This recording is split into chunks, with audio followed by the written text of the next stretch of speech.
It's unacceptable for US to be challenged by China as they are challenged because they are the power number one since 45, and just a matter of anxiety for them to be to have this competition with China. So I think that the main geopolitical issue in the next 10 years will be the competition between China and USA. What about the argument that the European Union now, really Europe, has to come together to join forces with the United States and essentially the rest of the world's democratic countries in order to contain China? China is a different country. We have many differences with China, but I think it will be a mistake to fall in this trap of clash of civilization. And when Trump was president, of course, on some points regarding, for example, climate change, we were closer to China than to USA.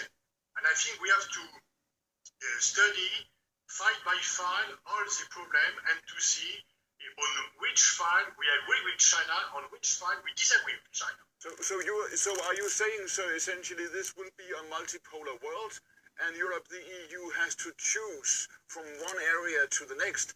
Are we closer to the United States or are we closer to China? I think above all that we need to be the third pillar of a multipolar world. And we will have three pillars: USA, China, and Europe. What about those who argue that this is a question of democracy, that what we are seeing from China, from Russia, from a country like Turkey and so forth, essentially is a challenge to democracy?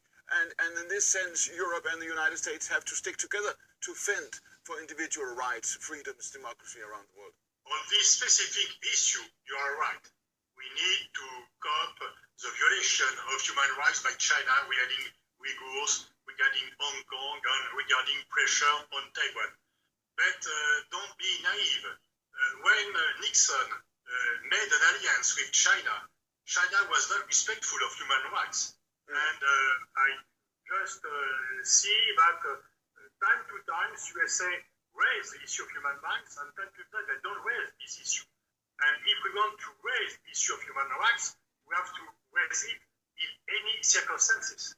For example, USA are silent over Kashmir and over Muslim minority in India.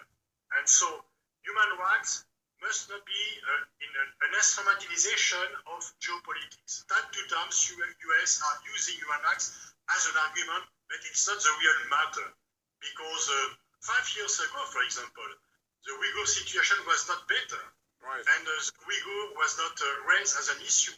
And it's due to the fact that the competition is more and more intense between US and China that US is using this argument of human rights. Are you saying that the United States is using human rights as an excuse to increase its competition rivalry with China? I think, above all, that US are using the argument of human rights, but the real problem are not human rights. The real problem for Washington is the rise of China and the competition between two big powers.